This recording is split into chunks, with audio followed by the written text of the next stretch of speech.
जय गोविंद, जय गोपाल, जय गौ माता। गौ माता को सच्ची श्रद्धांजलि देने के बाद में ये मेरी नौवीं कविता रिश्वतखोरी पे। आज 21वीं सदी में रिश्वतखोर किस प्रकार इस भारत देश में अपनी जड़ें जमा चुके हैं और ये रिश्वतखोरी सदियों से चलती आ रही है और हर जगह रिश्वतखोर भरा हुआ है, हर जगह रिश्वतखोर बैठा हुआ है। एक छोटा सा एग्जाम्पल, अगर बच्चे का एडमिशन अच्छी स्कूल में करवाना हो, वहाँ पे भी रिश्वतखोर भरा हुआ है, बैठा हुआ है। मतलब रिश्वतखोरी एक कॉमन बात हो गई। रिश्वतखोरी और भ्रष्टाचार इस भारत देश में इतनी गहरी लंबी जड़ें जमा चुका है जिसका आप हम अनुमान भी नहीं लगा सकते, कल्पना भी नहीं कर सकते। तो गौ माता को सच्ची श्रद्धांजलि देने के बाद में ये मेरी नवी कविता रिश्वतखोरी। तो कविता का शीर्षक है जी हजूर। जी हजूर एक आदरसूचक शब्द हो गया, एक सम्मानजनक शब्द हो गया। तो रिश्वतखोरी को ध्यान में रखकर ये मैंने नवी कविता गौ माता को सच्ची श्रद्धांजलि देने के बाद में लिखी, आप लोगों के बीच में रखना चाहता हूँ। क्योंकि आज के टाइम में हर काम में रिश्वत देना पड़ता है और भारत सरकार ने, राज्य सरकार ने अच्छी अच्छी जगहों पे लिख रखा है कि रिश्वतखोरी अपराध है, रिश्वत देना पाप है, जुर्म है। लेकिन वो हम देखते जरूर है, पढ़ते जरूर है, लेकिन उसका विचार विमर्श नहीं करते, उस पर चिंतन नहीं कर पाते। तो रिश्वतखोरी यानी जी हजूर के एक कविता लिखी मैंने, आप लोगों के बीच में रख देना चाहता हूँ। ये कैसी महामारी भारत देश में आई, ये कैसी महामारी भारत देश में आई, अपने स्वार्थ सिद्धि का रंग लाई। ये कैसी महामारी भारत देश में आई, अपने स्वार्थ सिद्धि का रंग लाई। जी हजूर, जी हजूर, जी हजूर कहती आई, जी हजूर, जी हजूर, जी हजूर कहती आई। ये भारत देश में रिश्वतखोरी कैसी छाई। ये एक महामारी सदियों से चलती आ रही है रिश्वतखोरी, और पता नहीं ये रिश्वतखोरी इतनी लंबी जड़ें जमा चुकी है जिसका हम आप अनुमान भी नहीं लगा सकते। तो मैंने लिखा, ये कैसी महामारी भारत देश में आई, अपने स्वार्थ सिद्धि का रंग लाई। जी हजूर, जी हजूर, जी हजूर कहती आई। ये भारत देश में रिश्वतखोरी कैसी आई। ना छोटा ना बड़ा समान रूप से आई, ना छोटा ना बड़ा समान रूप से आई। ऊंच नीच ना भेदभाव, ऊंच नीच ना भेदभाव सबके मन में भाई।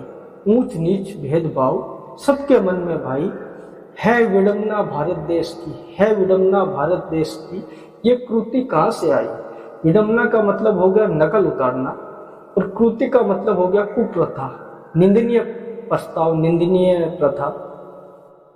ना छोटा ना बड़ा समान रूप से आई, ऊंच नीच ना भेदभाव सबके मन में भाई। है विडंबना भारत देश की, ये कृति कहाँ से आई। क्योंकि रिश्वतखोर ना बच्चा देखता है, ना यंग सज्जन देखता है, ना सीनियर सिटीजन को देखता है। बस यही बोलता है कि भैया 10,000 का काम है, हो जाएगा, आप मुझे एक बार 3,000 दे दो, बाकी पैसे काम होने के बाद में देना।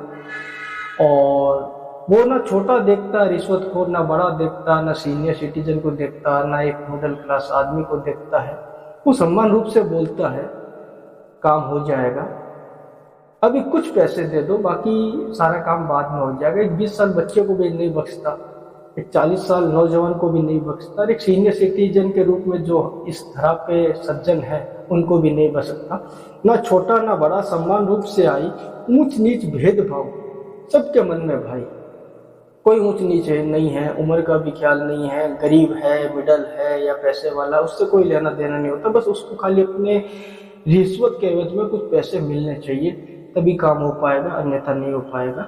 ना छोटा ना बड़ा समान रूप से आई। ऊंच नीच ना भेदभाव सबके मन में भाई। है विडंबना भारत देश की, ये कृति कहाँ से आई। सदियों से चलती आ रही है, हम सुनते समझते आ रहे हैं। बच्चों की अच्छी अच्छी स्कूलों में पढ़ाया जा रहा है, अच्छी अच्छी कॉलेजों में पढ़ाया जा रहा है कि रिश्वतखोरी कानूनी जुर्म है, रिश्वत देना अपराध है, पाप है। ऊपर वाले ने रिश्वत नहीं ली, ऊपर वाले ने हमें वो सारी खुशियां दी जिस खुशियों की हमें जरूरत थी, आपको जरूरत थी। उन्होंने रिश्वत नहीं ली, लेकिन हम आप क्यों रिश्वत ले रहे हैं, इस बात पर विचार विमर्श करना।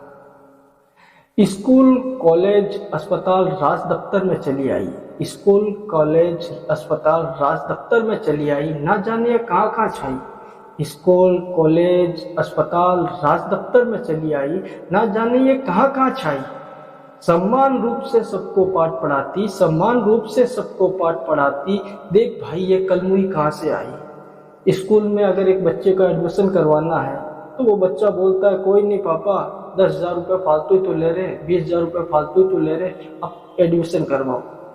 तो वो स्कूल में भी रिश्वतखोर बैठा हुआ है, अच्छी कॉलेज में भी रिश्वतखोर बैठा हुआ है, एक अच्छे हॉस्पिटल में रिश्वतखोर बैठा हुआ है, डॉक्टर के रूप में है, चाहे चपड़ासी के रूप में है, चाहे नर्स के रूप में है, हर जगह रिश्वतखोर बैठा हुआ है। राज दफ्तरों की बात करो तो राज दफ्तर में अच्छे अच्छे रिश्वतखोर भरे बैठे हुए हैं। आप कोर्ट जाओ, कोई भी कार्य करवाओ, लेकिन रिश्वतखोर तुरंत आ जाते हैं, आपको बुलाने की जरूरत नहीं पड़ती। वकीलों के पास भी रिश्वतखोर बैठा हुआ है। शायद ये 21वीं सदी की हकीकत कड़वी सच्चाई है जो कविता के माध्यम से मैं उजागर करना चाहता हूँ। स्कूल, कॉलेज, अस्पताल, राज दफ्तर में चली आई, ना जाने कहाँ कहाँ छाई, सबको सम्मान पाठ पढ़ाती, सबको सम्मान पाठ पढ़ाती, देख भाई ये कलमुई कहाँ से आई। कलमुई का अर्थ हो गया मनहूस, जिसकी शक्ल भी देखने योग्य नहीं, कलमुई उसको बोलते हैं। स्कूल, कॉलेज, अस्पताल, राज दफ्तर में चली आई, ना जाने ये कहाँ कहाँ छाई, सम्मान रूप से सबको पाठ पढ़ाती, देख भाई ये कलमुई कहाँ से आई। रिश्वतखोर को कोई लेना देना नहीं है कि मतलब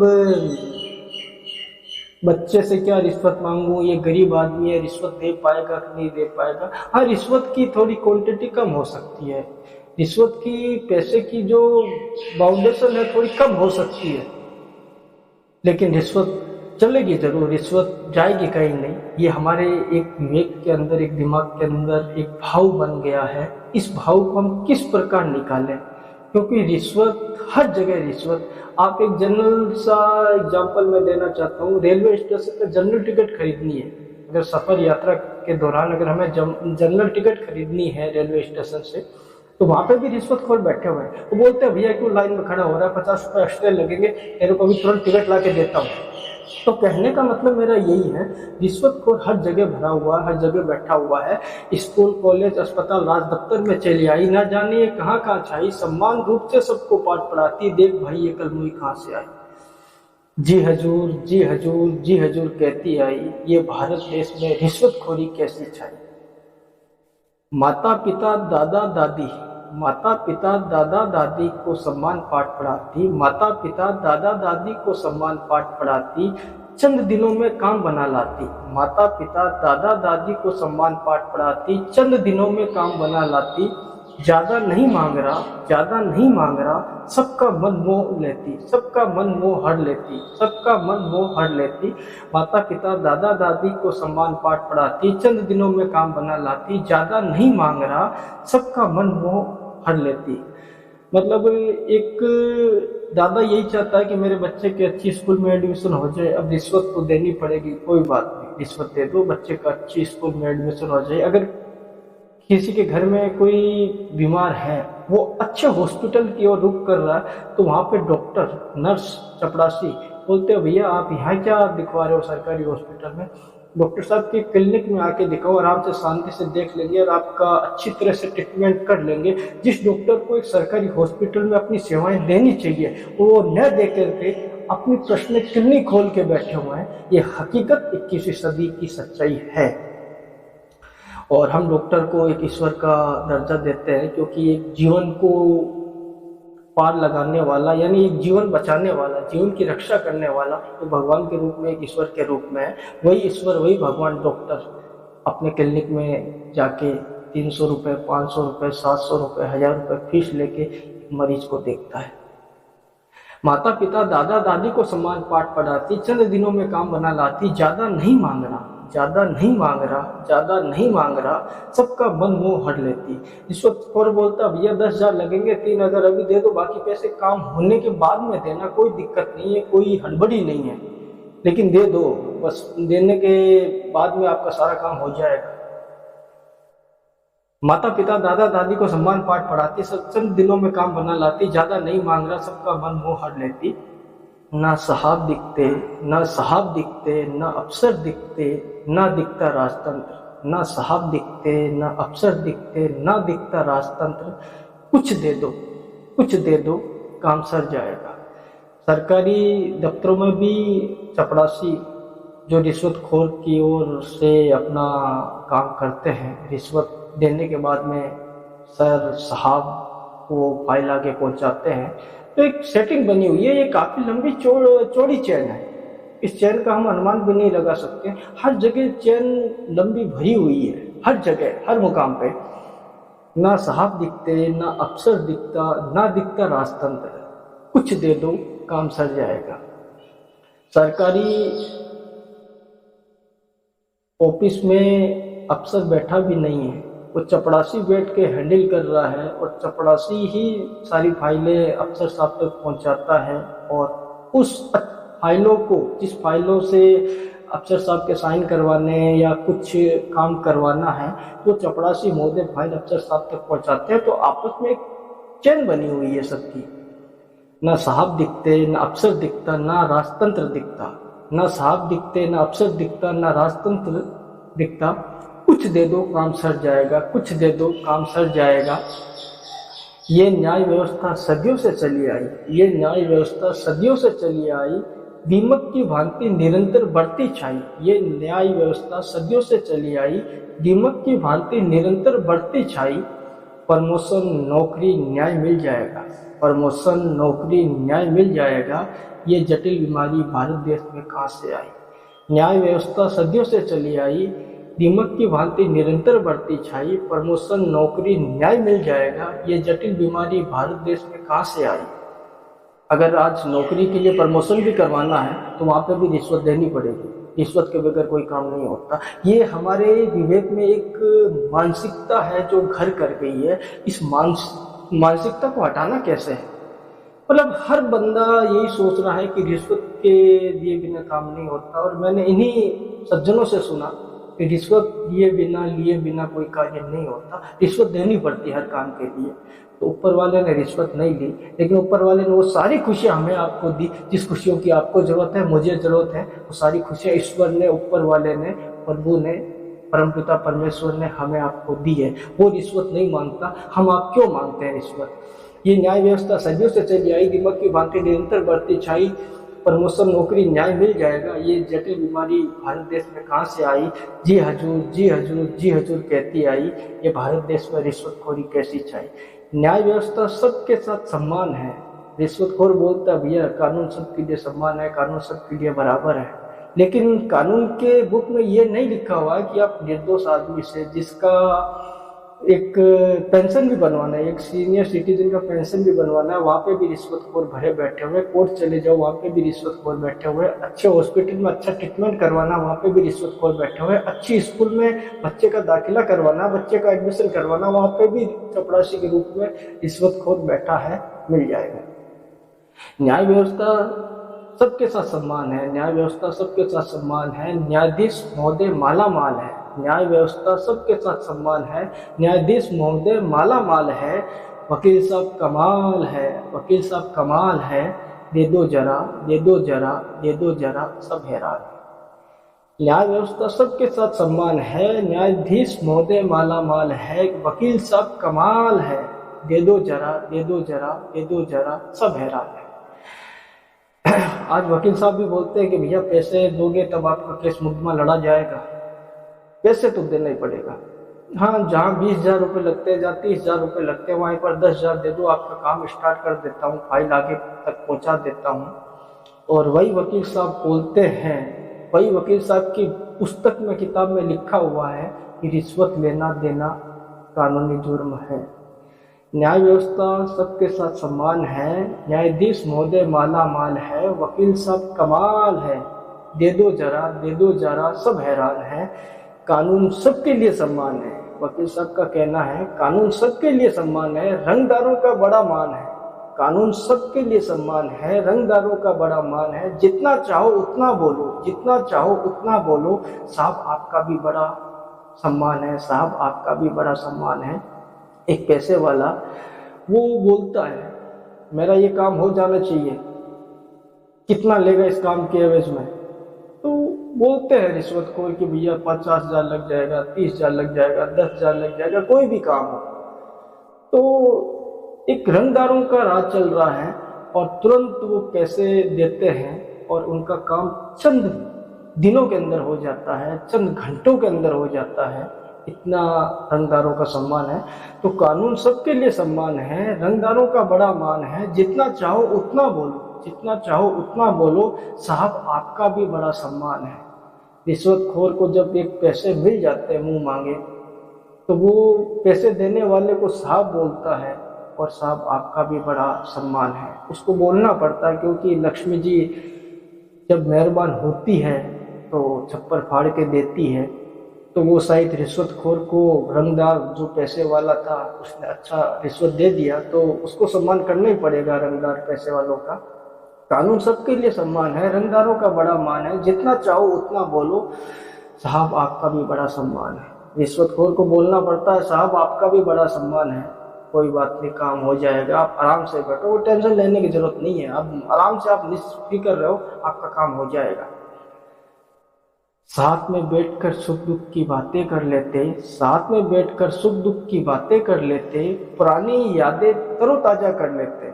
वकील साहब या जो रिश्वतखोर है, वो शाम को एक जगह बैठ के अपने बॉस को बोलते हैं, साथ में बैठकर सुख दुख की बातें कर लेते, पुरानी यादें तरोताजा कर लेते, साथ में बैठकर सुख दुख की बातें कर लेते, पुरानी यादें तरोताजा कर लेते। सब कुछ यहीं रह जाएगा साहब, सब कुछ यहीं रह जाएगा साहब, अपना है सो साथ जाएगा साहब, अपना है सो साथ जाएगा साहब।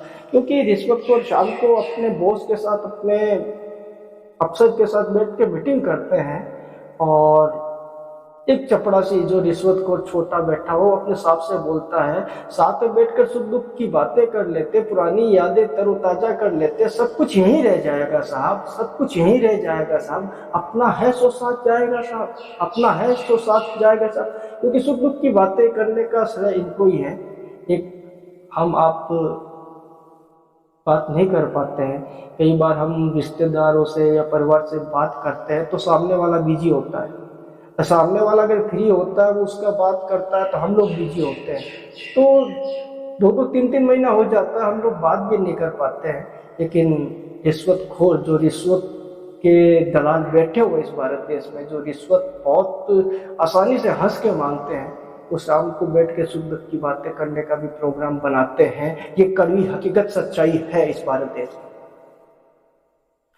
साथ में बैठकर सुख दुख की बातें कर लेते, पुरानी यादें तरोताजा कर लेते, सब कुछ यहीं रह जाएगा साहब, अपना है सो साथ में जाएगा साहब, जी हजूर जी हजूर जी हजूर कहती आई ये भारत देश में रिश्वतखोरी कैसी छाई। मैं अपनी कविता की 4 पंक्ति वापस रिपीट करते हुए, जो रिश्वतखोर बैठे हुए हैं इस तरह पे, उनको एक छोटे सा संदेश दिया कविता के माध्यम से, एक प्रेरणा दी। ज्यादा नहीं मांग रहा हूँ, ज्यादा नहीं मांग रहा हूँ, ये बातें मैंने कविता में लिखी है, वापस रिपीट कर रहा हूँ। ज्यादा नहीं मांग रहा हूँ, कुछ दे दो, ज्यादा नहीं मांग रहा हूँ, कुछ दे दो जरा, दे दो जरा। ज्यादा नहीं मांग रहा हूँ, कुछ दे दो जरा, दे दो जरा। मेरा लास्ट में उन रिश्वतखोरों को एक पंक्ति में जवाब दिया, मैंने एक लाइन में जवाब दिया, जो आप लोगों को अच्छा लगे तो उस माँ के लिए दुआ कर देना, जिस माँ का दूध आपने भी पिया है, मैंने भी पिया है, अखंड भारत देश ने पिया है। आज गौ माता आपके हमारे भरोसे इस धरा पे हताश है, निराश है। गौ माता को सुरक्षित गौशाला मिले और गौ माता को अच्छा चारा भूसा मिले। गौ माता को ध्यान में रखकर ये मेरी नवी कविता जो संपूर्ण के कगार पे है। ज्यादा नहीं मांग रहा हूँ, कुछ दे दो जरा, दे दो जरा। और रिश्वतखोर को एक पंक्ति में मैंने जवाब दिया कविता के माध्यम से, साहब ईश्वर से तनिक डरो जरा, साहब ईश्वर से तनिक डरो जरा, साहब ईश्वर से तनिक डरो जरा। इसी शुभकामनाओं के साथ पुनः यही कहना चाहता हूँ रिश्वतखोरों से, ऊपर वाले ने रिश्वत हमसे आपसे नहीं मांगी, वो तमाम खुशियाँ ही खुशियाँ हमें दी, जिस खुशियों की हमें जरूरत थी। ऊपर वाला रिश्वत नहीं मांग रहा, तो आप हम क्यों रिश्वत मांग रहे हैं। इस भारत देश से ये रिश्वतखोरी हटनी चाहिए, इस पे बैन लगना चाहिए, इसके प्रति कानून बनना चाहिए। जो रिश्वतखोर मुंह मांगी कीमत मांग रहे हैं एक गरीब इंसान से, मिडिल क्लास से या पूंजीपति से, उनके ऊपर एक लगाम होनी चाहिए, उनके ऊपर एक कानून बनना चाहिए। इसी शुभकामनाओं के साथ जय गोविंद, जय गोपाल, जय गौ माता।